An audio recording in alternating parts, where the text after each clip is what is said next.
इस वीडियो का टाइटल थोड़ा अजीब लग सकता है, लेकिन भगवान कृष्ण के लिए कुछ भी असंभव नहीं है और उनके लिए अदालत जाकर अपने प्रिय भक्त के लिए गवाही देना कोई बड़ी बात नहीं है। तो सबसे पहले आप सबका स्वागत है channel let's know lord Krishna में।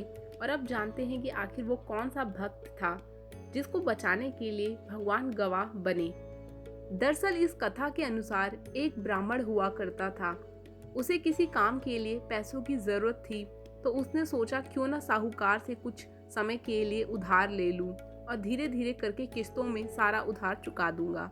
बस फिर क्या था, साहूकार ने उसे पैसे उधार दे दिए, जिससे ब्राह्मण की मदद हो गई। इसके बाद ब्राह्मण ने पूरी जिम्मेदारी और ईमानदारी के साथ उधार लिए पैसे लौटाना शुरू कर दिया। वो लगभग सारी किस्तें दे चुका था। जब आखिरी किस्त देने का समय आया तो साहूकार ने उससे बड़ी चालाकी से पुरानी किस्तों के बारे में जानना चाहा, क्योंकि उसे पता था कि ब्राह्मण काफी भोला है और उतना पढ़ा लिखा भी नहीं है।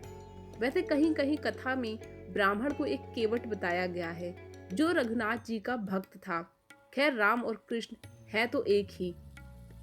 आगे यह हुआ कि साहूकार ने ब्राह्मण से सारे पैसे वापस ले लिए और उल्टा उसके ऊपर केस कर दिया, यह आरोप लगाते हुए कि उसने अभी तक उधार लिए पैसे वापस नहीं किए हैं। अब इस पर ब्राह्मण बड़ा हैरान हुआ, लेकिन करता भी तो क्या करता, उसके पास कोई सबूत नहीं था। अब अदालत में सुनवाई हुई।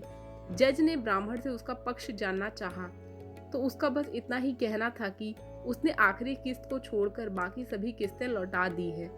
जब जज ने पूछा कि कोई है जो तुम्हारी बात के लिए गवाही दे सके, इस पर ब्राह्मण ने बड़े विश्वास के साथ बांके बिहारी जी का नाम ले लिया और बताया वो वृंदावन में रहते हैं। जज ने उन्हें बुलाने को कहा और बांके बिहारी का पता पूछकर उनके पास समन भिजवा दिया। ब्राह्मण ने अदालत की तरफ से मिले समन को लाकर बांके बिहारी जी की मूर्ति के सामने रख दिया और अदालत चलकर गवाही देने को कहा। वैसे ऐसी ही एक ठीक मिलती जुलती कथा साक्षी गोपाल मंदिर की भी है, जिस पर वीडियो बनाई जा चुकी है और उसे आप चैनल की वीडियो लिस्ट में देख सकते हैं। अब भक्त ने इतने विश्वास से बुलाया था कि बांके बिहारी मना नहीं कर सके और एक बूढ़े ब्राह्मण के रूप में जज के सामने आए। बूढ़े व्यक्ति ने झूठ बोल रहे साहूकार की सारी पोल खोल दी और जज को एक एक करके उन सारी तिथियों के बारे में बता दिया जिस दिन ब्राह्मण ने उन्हें पैसे लौटाए थे, साथ ही कितने कितने पैसे दिए थे यह भी बताया। अब इस बात पर जब साहूकार के घर की तलाशी हुई और उसके पास मौजूद सभी बही खातों को देखा गया, तब बूढ़े व्यक्ति के द्वारा दी सारी जानकारी उसमें लिखे हिसाब से मेल खा गई। वही तिथियां और उतनी ही किस्त, बस साहूकार ने चालाकी करके ब्राह्मण का नाम कुछ और ही लिख दिया था। आखिरकार ब्राह्मण की बातों को सच मानते हुए उसे आरोप से बरी कर दिया गया। जज हैरान भी हुए कि उस बूढ़े व्यक्ति को इतना सब कुछ कैसे याद रहा। इसके बाद जज ने ब्राह्मण से उस बूढ़े व्यक्ति के बारे में पूछा जो गवाही देने आया था, जिस पर ब्राह्मण ने कहा कि वही तो मेरे भगवान बांके बिहारी जी थे। यह सुनकर जज दंग रह गए। उन्हें विश्वास ही नहीं हुआ कि भला भगवान कैसे गवाही देने आ सकते हैं। कहते हैं कि जज बांके बिहारी की खोज में निकल पड़े।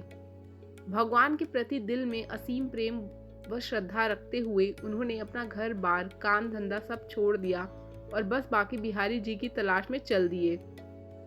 बांके बिहारी को लेकर जज की ऐसी हालत हो गई कि देखने वाले उन्हें पागल समझने लगे। उनकी फकीर जैसी हालत हो गई और वृंदावन में लोग उन्हें देखते ही कहते थे कि जज साहब आ गए। ऐसी बात सुनकर बाकी लोग हैरान होते थे और सोचते थे कि भला पागल सा दिखने वाला इंसान जज कैसे हो सकता है। आज अगर आप वृंदावन जाएं तो वहां पागल बाबा का मंदिर देख सकते हैं, जिसका निर्माण श्री लीलानंद ठाकुर ने करवाया था। श्री लीलानंद ठाकुर को ही पागल बाबा के नाम से जाना जाता है। यह मंदिर 9 मंजिल का है और देखने में काफी सुंदर है। साथ ही इसमें अखंड हरि नाम का कीर्तन चलते रहता है। तो दोस्तों, यह थी पूरी कथा। अगर आपको वीडियो पसंद आई हो तो इसे प्लीज़ लाइक व शेयर करना ना भूलें। साथ ही channel let's know lord Krishna को भी सब्सक्राइब कर दें। धन्यवाद। हरे कृष्णा।